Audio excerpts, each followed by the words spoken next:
Đàm Tùng Vận, vì yêu đủ nên trái tim mới mạnh mẽ.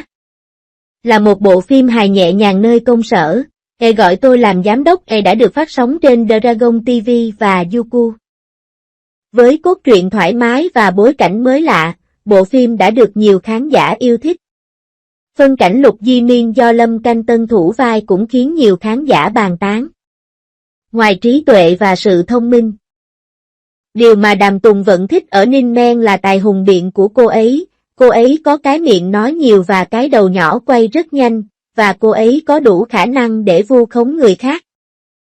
Ninh Mông được coi là người tốt, thế giới thức tỉnh, người rất tốt bụng nhưng không ngu ngốc và tốt bụng, trong lòng có hình ảnh lớn. Theo quan điểm của Đàm Tùng Vận, nhân vật Ninh Men là người tỉnh táo trong thiên hạ, có một bức tranh lớn trong đầu. Ảnh do người được phỏng vấn cung cấp. Không giống như những bộ phim truyền hình công sở thông thường, nhân vật Ninh Men mà cô thủ vai ban đầu chỉ là một thư ký nhưng cô khá độc lập và có trí tuệ cảm xúc cực cao. Điều này khiến cô cảm thấy đau khổ và ngưỡng mộ để thực hiện được ước mơ trở thành người của mình. Là một nhà đầu tư, cô đã dám từ bỏ việc tăng lương, đối mặt với khó khăn từ người khác và dũng cảm chống trả.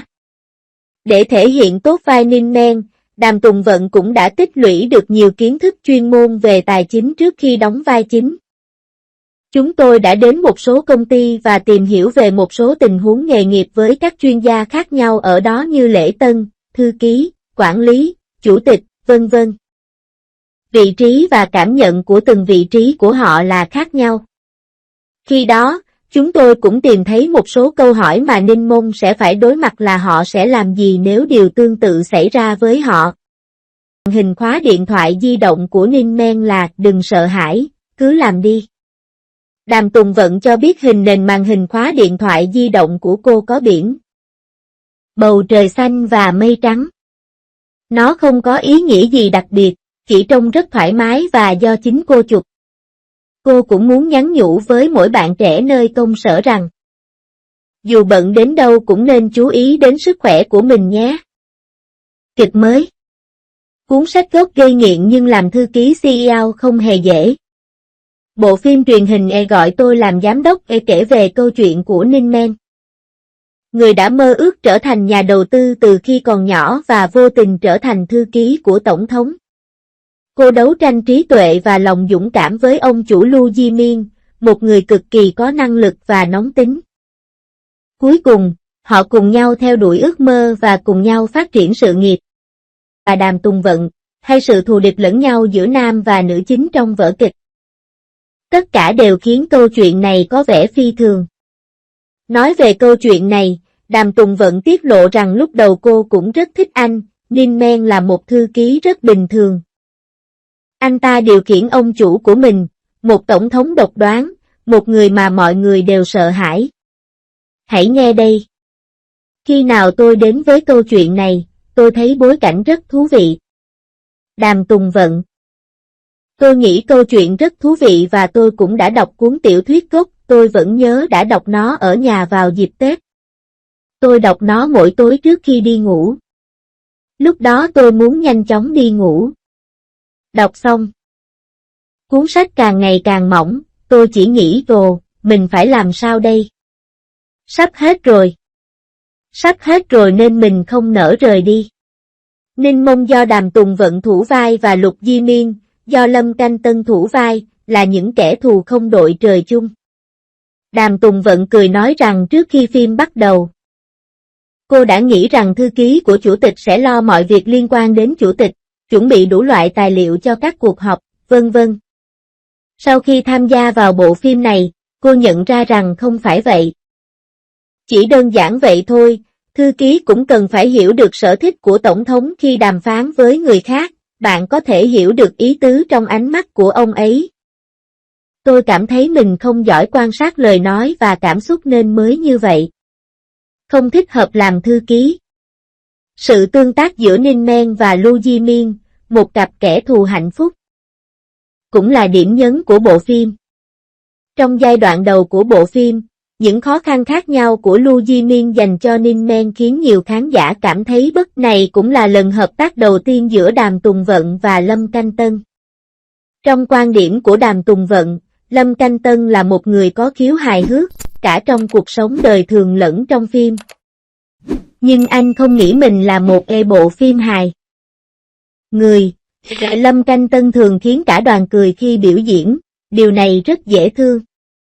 Tôi nghĩ khiếu hài hước và niềm vui tự nhiên của anh ấy đã mang lại nhiều điểm sáng cho Lục Di Miên, đồng thời cũng tăng thêm rất nhiều sự đáng yêu.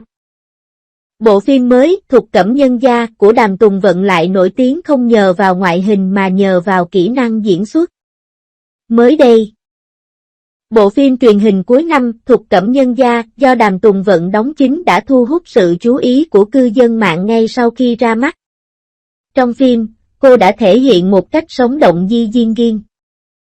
Cô gái đến từ xưởng nhuộm huân hoa, các mối quan hệ từ khi cô còn nhỏ, và gia đình cô sa sút khả năng diễn xuất khiến khán giả đắm chìm trong cốt truyện và dao động theo hướng đi của nữ chính.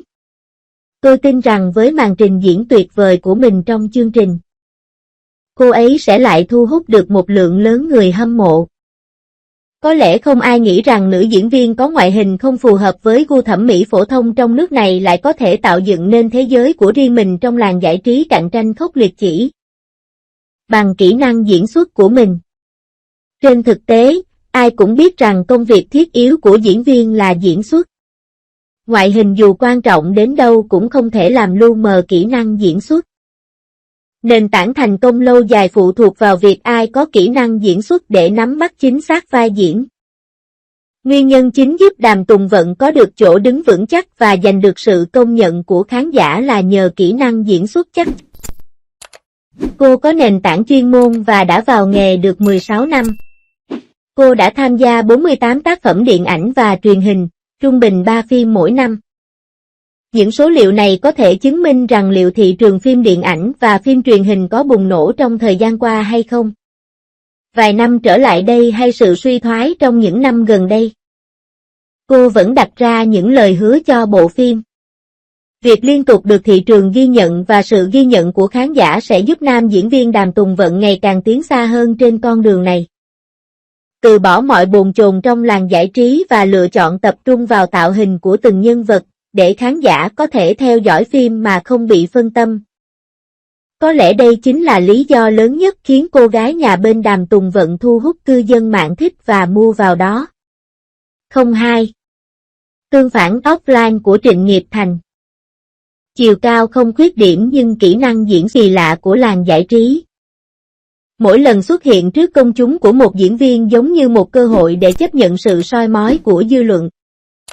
Hoạt động quảng bá offline gần đây của Thục Cẩm Nhân Gia bất ngờ khiến Trịnh Nghiệp Thành trở thành tâm điểm, đồng thời cũng kéo theo chủ đề thú vị về chiều cao và khả năng diễn xuất. Tại sự kiện, Trịnh Nghiệp Thành và Đàm Tùng Vận đã cùng nhau diễn lại những cảnh kinh điển trong vở kịch. Đàm Tùng Vận, người vốn không cao trong số các ngôi sao nữ, lại không thể hiện được nhiều lợi thế về chiều cao khi đứng cạnh Han Ji Chen. Người xem tinh mắt cũng phát hiện ra đôi giày dưới chân của Trịnh Nghiệp Thành dường như ẩn chứa một bí ẩn nào đó và phần gót khá nặng. Một khi chi tiết như vậy lộ ra, mọi người càng thêm tò mò về chiều cao thật của anh. Mặc dù làng giải trí luôn ưa chuộng những nhân vật cao ráo, đẹp nhưng đối với Trịnh Nghiệp Thành, chiều cao đôi khi gây ra những cuộc tranh luận sôi nổi vẫn chưa trở thành trở ngại trong sự nghiệp diễn xuất của anh. Gạt tập phim này sang một bên và quay trở lại với nhiệm vụ diễn viên. Kỹ năng diễn xuất xuất sắc của Trịnh Nghiệp Thành chính là chữ ký vàng của anh trong làng giải trí. Ở lĩnh vực phim truyền hình cổ trang, anh là bậc thầy với vẻ ngoài điển trai, phong thái hoàn hảo và nét cổ điển trong từng cử chỉ. Trong Si Chuan Boca, thiết kế nhân vật phù hợp với phong cách diễn xuất của anh ấy, và cách trang điểm giống như lớp kem phủ trên bánh, thể hiện đầy đủ ưu điểm của anh ấy. Trong một số cảnh cướp hôn nhân trong vở kịch, Trịnh Nghiệp Thành phi nước đại trên lưng ngựa, với đôi lông mày hình thanh kiếm và đôi mắt đầy sao. Anh ấy ngay lập tức hồi sinh nhân vật và thu hút sự chú ý của khán giả. Khi nói đến sự đánh đổi giữa chiều cao và kỹ năng diễn xuất của một diễn viên, Trịnh Nghiệp Thành không đơn độc. Anh Thành Long đã hoạt động trong lĩnh vực điện ảnh hàng chục năm, tuy không phải là người cao lớn nhưng với nền tảng cung phu vững chắc. Phong cách diễn xuất hài hước và tinh thần vô cùng tận tâm, anh đã vượt qua mọi trở ngại để được yêu thích khắp nơi thế giới và anh đã trở thành một nhân vật mang tính biểu tượng trong ngành điện ảnh Trung Quốc. Tương tự như vậy, Trịnh Nghiệp Thành đã hết lần này đến lần khác chứng minh qua các tác phẩm của mình rằng khi một diễn viên hoàn toàn nhập tâm vào vai diễn, hiểu tường tận kịch bản và nắm bắt chính xác cảm xúc của nhân vật, anh ta có thể mang đến cho nhân vật sức sống tươi mới. Và sự chú ý của khán giả sẽ tập trung vào kỹ năng diễn xuất tuyệt vời hơn là tình trạng thể chất bên ngoài. Hiện nay, sự cạnh tranh trong làng giải trí ngày càng khốc thường xuyên. Tôi hy vọng rằng nhiều đạo diễn và nhà sản xuất hơn có thể vượt qua những hạn chế về ngoại hình, gạt bỏ những khuôn mẫu và khám phá những nét quyến rũ đa dạng tiềm ẩn trong Trịnh Nghiệp Thành, để nam diễn viên báu vật này có thể tỏa sáng trong những bộ phim truyền hình với chủ đề và phong cách khác nhau, đồng thời tiếp tục mang lại hiệu quả cao phim chất lượng tới khán giả tác phẩm xuất sắc. Suy cho cùng, trong lĩnh vực sáng tạo nghệ thuật, tài năng và sức lực chính là tấm hộ chiếu